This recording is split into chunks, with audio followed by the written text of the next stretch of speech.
All right. So thanks everybody for joining us today for the third seminar. So today we have Kevin Dockendorf. He is the coastal research coordinator for the North Carolina Wildlife Resources Commission. Like I've mentioned before, talking about opportunities with conferences and all the different routes that can help people. Kevin and I met at the Southern Division AFS conference earlier this year. Really hit it off. Had a lot of feedback about mentorship, early career opportunities, lots of different conversations.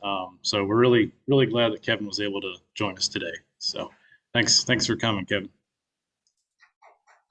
Awesome. Thank you all very much. Thanks, Aaron. Thank you all for being here on a Friday afternoon. And it's a sunny day here. I hope the same in Lubbock there. As Aaron said, along with my title, I'm also part of the North Carolina chapter of the American Fisheries Society. Mentoring committee started in 2020. Many of the similar questions that some of you may have about how competitive it is, and really trying to understand what's going on out there, and having that opportunity. So took that initiative to begin this journey and continue on. I'm also a candidate for the AFS second vice president of the American Fisheries Society, and the ballot is now open until April 29th. So appreciate the opportunity, and really working with all of you students and at all levels has enlightened me quite a bit. So just get into the outline, I think. Sorry. Does this advance? All right, figure out this PowerPoint here. All right, so today I'll talk a little bit about fishing as a universal language, my career pathway as a fisheries professional, my avocation, my vocation kind of match. So my current role with the Wildlife Resources Commission, when I first started, everybody said, "Oh, you work with the wildlife." And you know, over the course of the time, the opportunity to have worked with many students and graduate students, and taking people out on an electrofishing boat and learning what everyone is interested in. Really, it's unique as each person in the room, each person that joined us today. It's your own career, and I just am hopeful that I can encourage you to continue on those pathways. I know it's competitive, but we need each and every one of you in some role and capacity, and hopefully we can find those for you. And then hopefully have enough time for some feedback and discussion. So some of you may know Mr. Isaac Walton. I don't know him personally, but he was writing about a conversation betwixt an angler, hunter, and a falconer in The Complete Angler. And they were talking about the water, the earth, and the air, respectively. And he writes, "Indeed, my friend, you will find that angling to be like the virtue of humility, which has a calmness of spirit and a world of other blessings attending upon it." We'll fast forward to my background growing up in Iowa. I didn't know this book existed when I was a kid, but someone sent it to me a few months ago. And I found it was a lot about the fish species that were there, but you know, you read enough into these books, you read a lot, and you find those just treasure troves of information and things that fit. And it certainly hit me with angling might well be considered the universal sport, since its followers come from all walks of life and from all parts of the world. Neither wealth, position, creed, age, nor sex serves to eliminate anyone from participation in this healthful and relaxing recreation. And I totally agree. Of course, we got the pandemic issues, and there was a blog in June of 2020 that wrote, "Fishing is a universal language. It's primal and calming. It's the best stress reliever and the antidote to an overcomplicated world." And I agree with that too. These are my children fishing at an event. My son Aaron on the left, and my daughter Sydney on the right. They've grown a little bit since this picture was taken, but it's them that I think about and the next generation. But I also think of myself. And I was a young angler myself. I loved going fishing with my grandfather. And this picture here with a carp is pretty intuitive to the role I work in now in common carp removal at a 40,000 acre lake. Little did I know how much of my experience in carp fishing would apply to that. Fast forward just a little bit in that timeline. Well, I was a junior in high school, and like many of you may have had a career counselor and asking you, what are you going to do with the rest of your life? And I said, well, I think maybe I'll be an accountant, because I was in the business achievement club and I did pretty good with numbers. And he looked at me and he said, no, that's not for you. And I said, well, why do you say that? He said, well, you know, you're at the pond out there all the time. I see you out there walking when I'm walking my dog, and you would just never last in an office environment. I said, okay. And he handed me a flyer. I can't really read it, you know, here, but the gist is it was a 2-page handout on brochure at Fisheries and Wildlife Biology at Iowa State University. And I just had no clue. I had no idea that there was a career out there in fisheries and doing this work. And which led to my career. Started as an undergrad. You heard me say go Gators. I got my master's degree at University of Florida. Just a step back just a little bit though, with the bachelor's in 96, my bachelor's in 2002, I did work in fisheries technicians in Iowa and Illinois before I went on to get my master's. Been with the North Carolina Wildlife Resources Commission for 19 years. One of the first striped bass I caught was in 2003. And I'll never forget that day when I picked it up out of the live well, and my supervisor, coworker at the time, he kind of had the camera set on the bottom and trying to, that I was just going to lift it out slightly. And when I lifted up, straight, he's like, okay, here we go. And that was really an enlightening time on a coastal river in North Carolina. A boy from Iowa with the Mississippi and the Missouri, but no migration of fish like this. My current role is a fisheries research coordinator.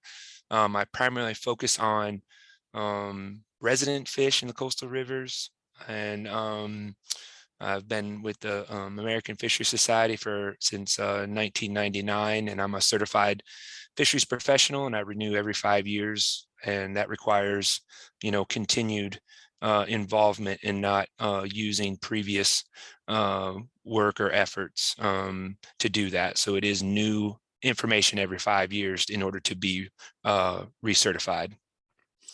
A little bit about the American Fisheries Society involvement. Of course, today I'm talking to some of you that are part of the Texas Tech student subunit. When I was at Iowa State, it was the student subunit, but it was for the Wildlife Society. There wasn't enough students for a Wildlife Society and an American Fisheries Society student subunit. But I was able to serve as president of that club. And it's a vital role. It's a vital part of your early work and your early establishing of networks. Been involved with all the state chapters of AFS. North Carolina was the president. I guess it's now 12 years ago there, and again, certified fisheries professional. Had the opportunity to serve on the Southeast Association of Fish and Wildlife Agencies as the C.W. Watson Award. And that's award given out by the Wildlife Society, the American Fisheries Society, and the Southeast directors in that group. And really the mentoring components that I've been involved in the last 2 years have really been an exciting part of what I do, and really think that, being able to reach back to y'all has been, a complete niche that I really enjoy. So thank you for the opportunity. I said I was going to share another map. So Iowa has deep roots, but I went to Illinois Natural History Survey. I went to Charlotte in 1999. That's where I met Mike Allen at the American Fisheries Society there to start my master's degree, and then moved up to Elizabeth City, North Carolina, and then promoted through those opportunities there into my current position. I absolutely love what we do. Everything that you all do with fisheries and wildlife and conservation careers, there is absolutely nothing like it. Everything that I've learned and had opportunity to do and network with others and work with others for what we do, it's just a heck of a lot of fun, and it's a very rewarding career.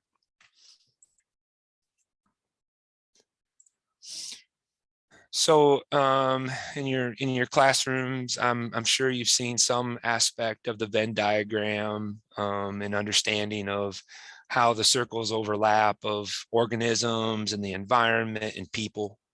And in the middle of that, and those circles kind of they don't stay static like that picture, right? Some of them get a little bit bigger and some of them smaller, and some of them might not match.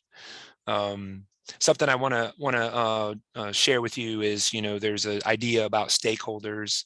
Well, before there were stakeholders, there was clients. And even I learned that some of the people, if they got a phone, some of the biologists here, if they got a phone call, the anglers actually had to give the license number in order to ask the question and get an answer. And we're now more of a stakeholders, but there's a transition there too to beneficiaries, that it's not just the stakeholders, it's children, it's anyone that has opportunity to benefit from the natural resources. So there's papers on that about that transition. I'd encourage you to look into that. So generally speaking, then our management objectives are conduct independent and dependent fishery surveys to investigate population dynamics, to sustain quality fisheries for anglers that seek recreationally important fish species. And it's very specific to sport fish management. And I was speaking with Hayden during the seminar or slots before this talk, and it really is ecosystem management. But at the same time, we have to consider our funding source, federal aid and sport fish restoration projects. That's how we're able to do these projects, and we need to take into consideration the ecosystem dynamics of it. However, it is funded by those anglers and the excise taxes associated with that, and how that money comes into our agency. Every state agency that is charged with that receives that monies. Be familiar with wherever you go, the funding sources, how much that is, how much match you might need for that. Very important to understand that funding components. A little bit about the North Carolina Wildlife Resources Commission. It is a state natural resource agency, so there's components related to administration, boating access areas, finance, lawyers, geneticists, fisheries and wildlife biologists, lands and water access technicians, the gamut of operating a state and those wildlife resources.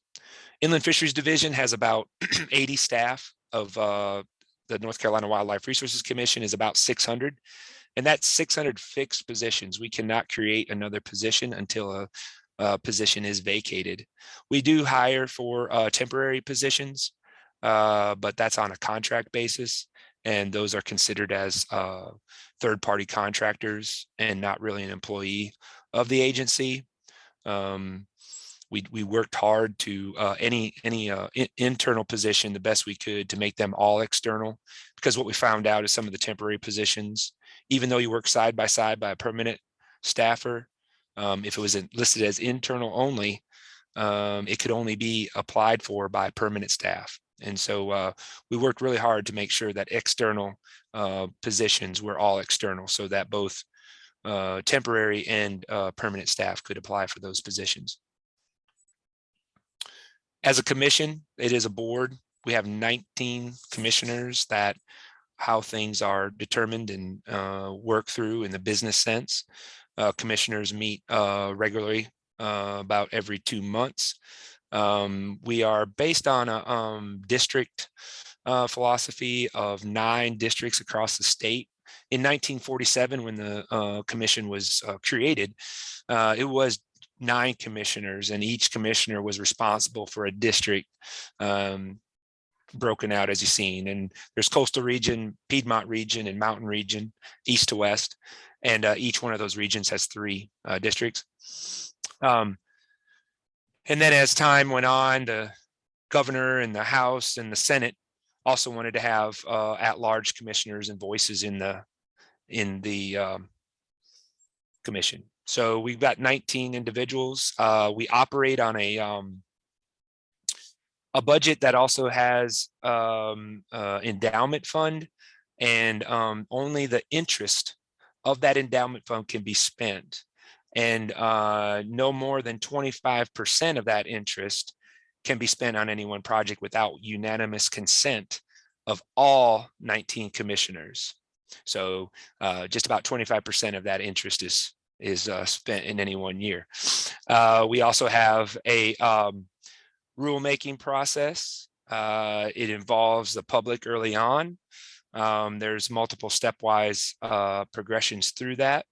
As biological staff, we provide the data for those decisions, and the commissioners and administrators determine the flexibility of that rule. Our enforcement officers, which is the majority of our agency, about 220, determine if it's going to pass muster with the public, it's going to be enforceable, those types of things. It's about an 18-month process from proposal to rule in the if it's accepted.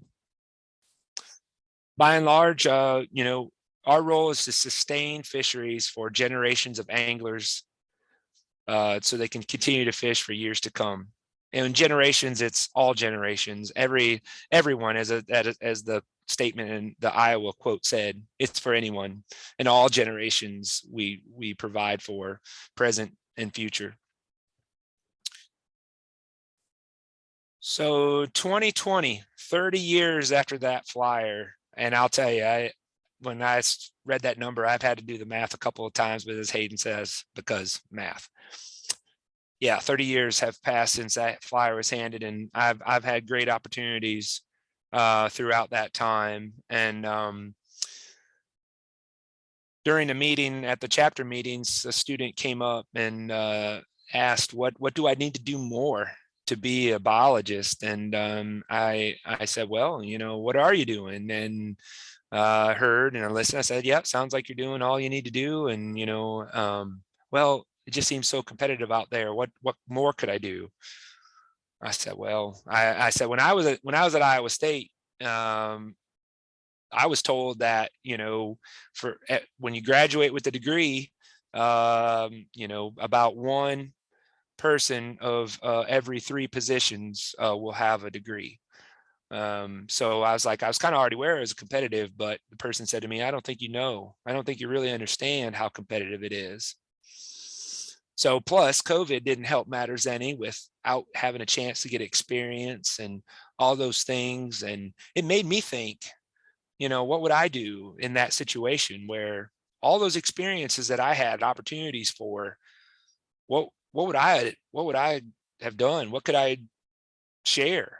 You know, so that's just what I decided to do, was to work through these opportunities and actively listen to the needs and consider that in order to foster the next generation, because it's going to be your turn soon. 30 years, I've got some more time left, I hope, but you know, the challenges that are out there, we need good minds like y'all's and new educations and all of that stuff to come and tell us what we need to be doing, what you're learning.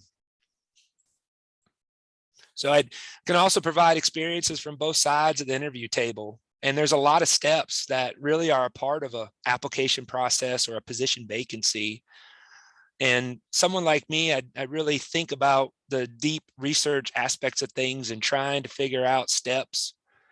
What happens when you apply for a job, and what can I do about that? right? I'm not an HR professional. I'm not a hiring manager. I'm not a supervisor. There's nothing I can do to sign off and, you're hired. Those things are not anything I can do. From the applicant pool, hiring review, the interview I might be a part of, but I'm not a hiring manager. The hiring offer has nothing to do with me. Onboarding, that's, you're hired and going, I might help, but the majority of those things, you know, I, I'm not going to be able to help with, except for the awareness of this career and what you can do and what you can apply and how to apply yourself and the importance of that. And yes, it's competitive, but so is everything else. But when it actually comes to this career, I realized real quick that you all are some of the largest classes to be graduating in this career. And that capacity is potentially there, but it's a challenge sometimes. So what I decided is, I can be a mentor, but it's really somebody else has to call me the mentor.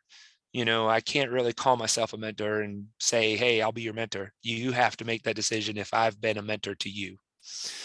And I leave that up to you, but I can be a career awareness advocate, and I will advocate for you and you as students, and understanding that the challenges that you have, are complex, and how to navigate those things. Sometimes it's never been done before.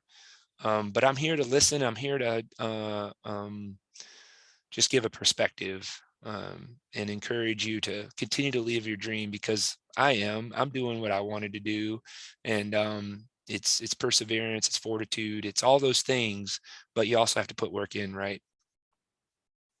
Little secret that I figured out, that what kind of inspired me too is storytelling, right?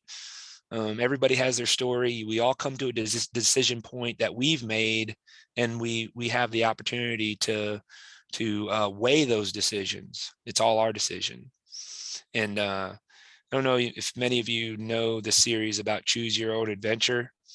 Edward Packard was the author and and conceptualized this. The idea is that he read stories to his children at bedtime. He had 3 kids, and he was reading stories to his children, and eventually he ran out of stories. And so he would start the character off, but then he would ask his children what would be the story for the evening. And so he designed and told this story based on what his students, his children, were asking him to tell a story about. And of course, over time, if you read those books, you don't read them from cover to cover. You read them to a point in the book, and you have a decision to make as to which way you want to follow that. You can choose to read both of them if you like, or you just keep going down the path. And this is actually gaming, decision-making processes as part of, gaming, and this code here with the nodes and the smaller nodes and the arrows and the stepping stones and working through that. To me, I envision that as, each one's decision, and you tell your story as to each one of these nodes. And when you look back, you'll then see what your career path is. Until then, you just have to keep working, towards it, whatever that career goal is, and continue to build your network. I'm going to share a little bit of data that I shared with our mentoring committee, and then I've done a little bit more research preparing for this group today. So again, the mentoring committee for the chapter formed in February of 2020. It was an ad hoc committee that I stood up at the chapter and requested executive committee to allow me to work through this and figure it out. And a couple of folks stepped up and came and talked to me and said, well, who's our audience? I said, well, and this is the kind of the thing that we're learning is I think there's more, we don't really know. So let's just look at North Carolina college students in a conservation career. Well, is there any data for that? And there was a program called NC Tower that took the data from the public university system and compiled it based on what's called a classification of instructional programs. If you got a teacher or professor, you really, ask them about CIP, or maybe you got to go to the administrative office. I don't know, but I don't know. I know very little about this, but I can see the data, and it's increasing exponentially at an undergrad degree. About 2010, there was just a dramatic increase there. Then also the master's degree and PhD relatively consistent over that time. Let's see, I think I've got the arrow here to look at that influx in time. I really don't know why that is, but it really doesn't matter, just because there's just so many degrees that are being earned out there. I think in 2010 or 2019 at this terminus point, I believe it was, I think I had it over here, 660 graduates. And then they also tracked it that there was 1,900 juniors and seniors coming in that program, just that program alone. Again, there could be parks and recreation, which is not in this 03 CIP, but this is just an opportunity to look at the data and see what's going on. And obviously, looking back to 2002, 2003, when I was first coming out, that's much, lower. Let's see. So curious about nationwide data. So I said I'd looked into it a little bit more in preparation for today and kind of thinking about this a little bit more. So there's a National Center for Education Statistics, and it's an awesome dashboard of information. And so I pulled the data that was available, goes back to 2002. Actually comes through 2020. So there's another year of data that I could pile on from the previous one, but this takes into account the post-secondary institutions by available. And there's 1,128 institutions nationwide that offer a natural resources curriculum, and 29,021 degrees, bachelor's and up, in 1 year. That's a large audience across nationwide. I made a note about the 2010, kind of see that inflection point there again. Don't know if that's under, some sort of merge or something like that, but we can see that relative influx in the data. But then as we go a little bit further down the way, it's pretty interesting that the number of degrees for female, 15,594, and 13,000 by male. And you can break this out even further in the dashboard to look at race or ethnicity, which there's minorities in natural resources conservation and various other components that I'm a part of, and we're amplifying those voices and everyone's voice, really, that this is a challenge here. I shared with someone earlier that I was going to talk about salary, because I know you all know how much money we make, right? So, I know that's why it's so competitive. No, I know it's a little bit different than that, but it's what we do outside. It's what we do with natural resources. It's so awesome to do. And I wanted to, I'll go back to the North Carolina Tower data.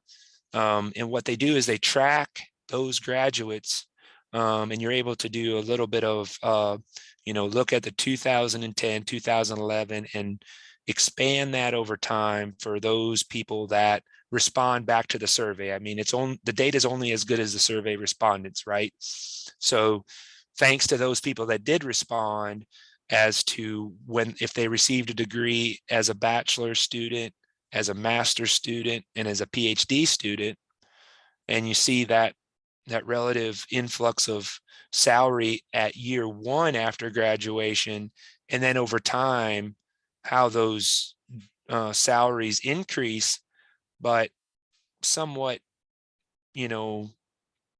the master's and PhD kind of come together, and a bachelor's is, you got 8 years in, you're putting your time in, you're making a salary. I mean, don't always get raises, but when we do, and To put it in perspective, in North Carolina, for keeping a track of your benefits packages, there was some data that was run that just on average, salary of a permanent state employee is $50,000. And a benefits package is equivalent to about $30,000. So your salary and benefits is about an $80,000 package with the state of North Carolina. So when you're considering cost of living and what your salary is and what your benefits are and those types of things, really do take into account all of the components that do come with it. All right. So talking about recruitment and networking, flashback to my master's degree. And if anyone knows my master's degree, you'll know that this is a larval crappie, and it's got the gut real tight and working on that. And I think about it from the perspective of as fisheries managers, but we learn about population dynamics and that recruitment factor for these fish. And really the recruitment for you is the networking. And as a young student, young career professional, you know, in order to recruit to this career, it comes down to the networking that Aaron highlighted, but I've seen throughout my entire career. It's who you know, but it's also who knows you and what you can do. So I know it's out there. I know that it's just about who you know. Well, it's true. But it's also we need to know you. We need to know what you do, what skill sets you bring, in order to do that as well. And many of you have so many skill sets that you can bring to the table that I certainly don't have. And that's what we hire for. If I've trained myself but I'm not the best at it. I'm not real good on GIS.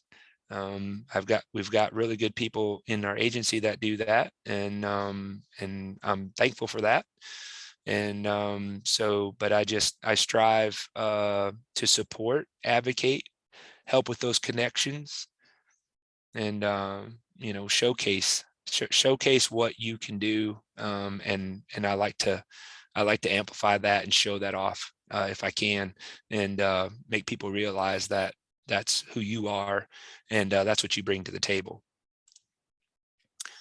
And with that, I'll close with choosing your own adventure, but choose your own fisheries career, or conservation career, natural resources career, or own career. And I mean, that's I'm not a career counselor, but what I've seen over time is that passion and that purpose exudes from everyone, and that's what's seen, and that's what I like to pick up on and share that back to you. And I'd like to be the mirror for you to see that, see what you bring, what your skill sets are, and that we have those opportunities. And I hope that there is a vacancy for you, and that you can create that, and an agency sees that, an organization sees that, and says, we need this person. So with that, I'll close. I'll thank you for your attention.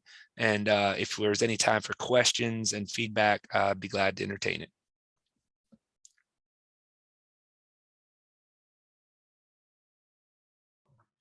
All right, thank you, Kevin. Do we have any questions in here? Or... Let's see. Yes, Danny has one. Do you hear me okay? I can hear you, yes. I was just curious that have you noticed any change of policy? You know, you talked about like the increase of graduates, but have you seen any? You said that they're not creating any more positions. Do you see that changing? Is that some sort of initiative that maybe North Carolina WRC has had to create more positions, or is it go private? What's your advice?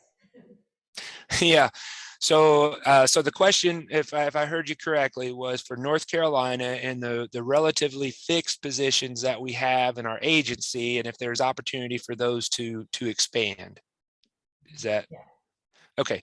So what I understand from how the agency works is that we somewhat have split from the general workings of the state of North Carolina Department of Environmental Quality. So in 1947, when we split from that, that's kind of one of the stipulations is that you're allowed to split, but you can't grow. And so those positions were pretty much solid there. It's mostly enforcement.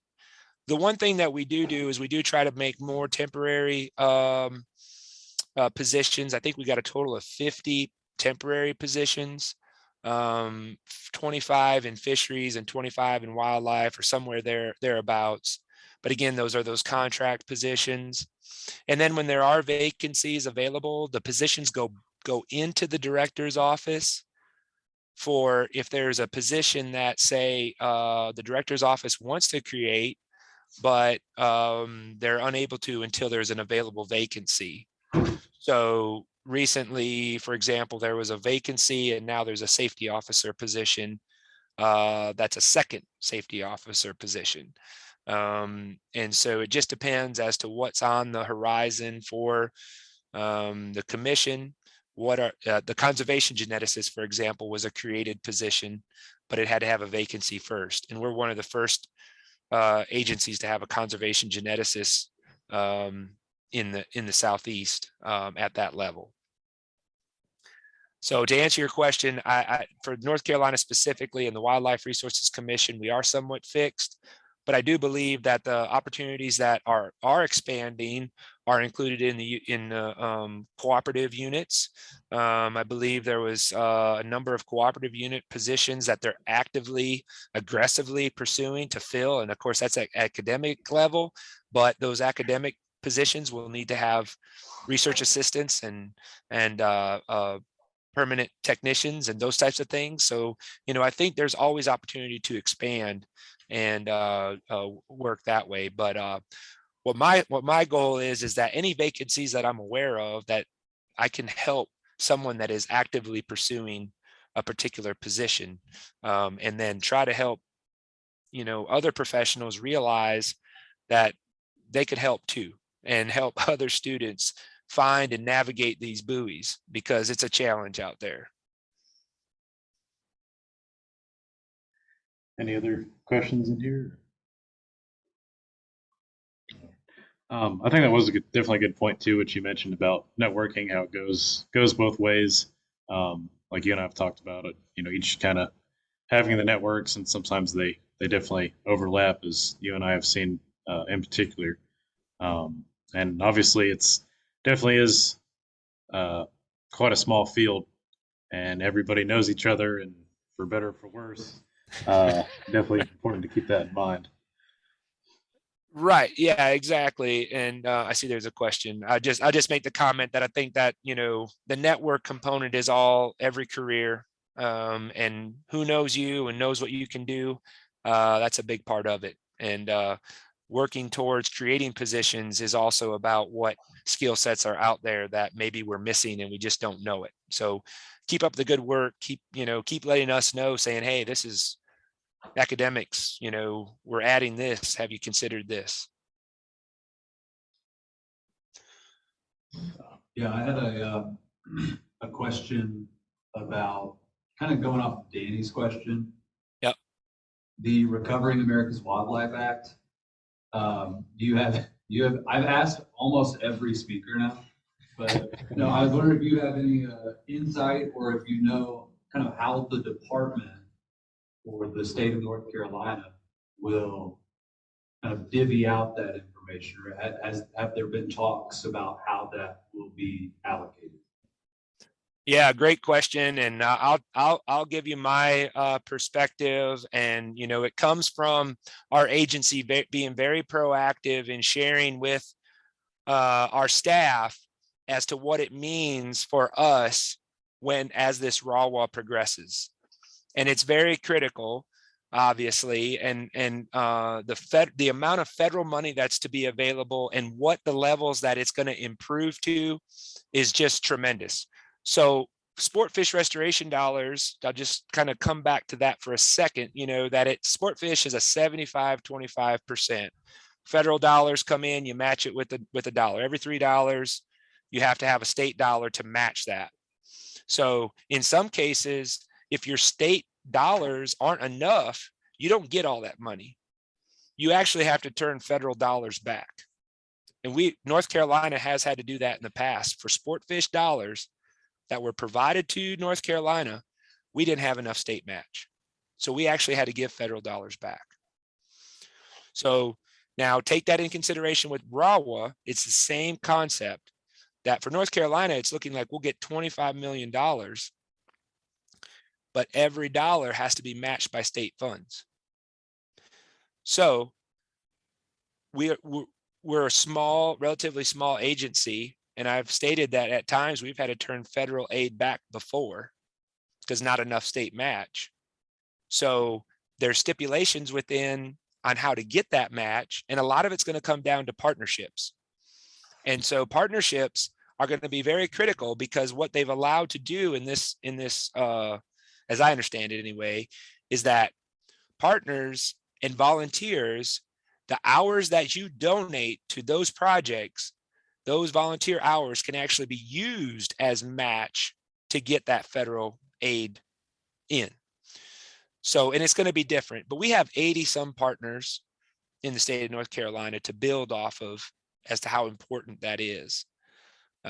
We also have, wildlife action plan, and every state should, I believe. And those are how those priority species are highlighted. And then that's kind of how those dollars will go to those species kind of first. So yeah, and as far as expanding jobs, that's quite potential. But again, how that comes through is above me as to how it is calculated for our agency, but those dynamics will be put into place upon passing of RAWA. I hope that helped a little bit. Yeah.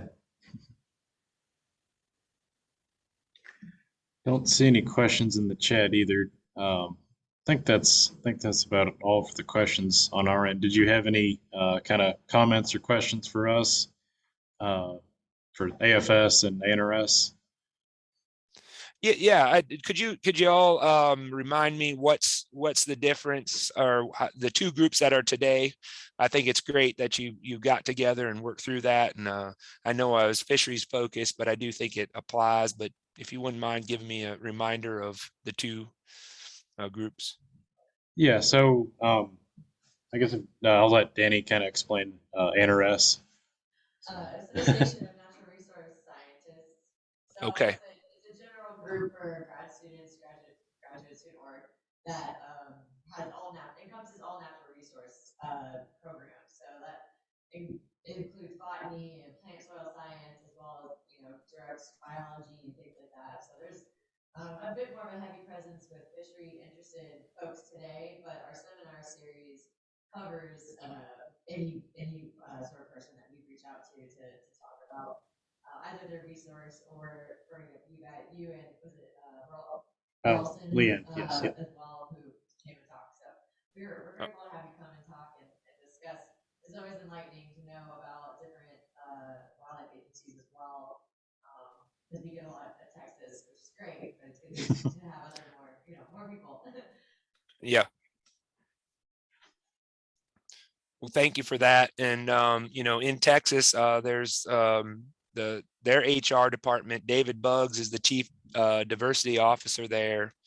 And, he is a great resource in the Texas Parks and Wildlife. And it's been a pleasure to know him through that work. And it's a great opportunity to be here today and expand not only my network, but to learn more about you all that are coming up through the ranks. And I just wish each of you luck and, keep putting your best foot forward. And one other thing I think that I try to help people maybe think about is when you say things like getting your foot in the door, that's important. But I'd also like you to think about how you can design the key to open that door, the door that you are interested in opening, and you're standing at the doorstep and you're looking for that key. And I think you design it yourself, right? You're designing that key to open that door. And that helps with that two-way communication, that if you feel the door is closed and no one's listening, but my goal is to be a listener and be an advocate for you, but also designing that key to open that door. You know, you can do that. Well, thanks again for all your insights today, and especially the opportunities for the students earlier before the seminar to have the Absolutely. individual sessions. So Yep. I think that was definitely beneficial to both graduate and undergraduate students. So Yes. Thank you all very much. Have a great afternoon, and thank you again for the invite. well, thanks again, Kevin. I'll talk All to right. you. Yep. All right. Take care. Yep. You too. Bye.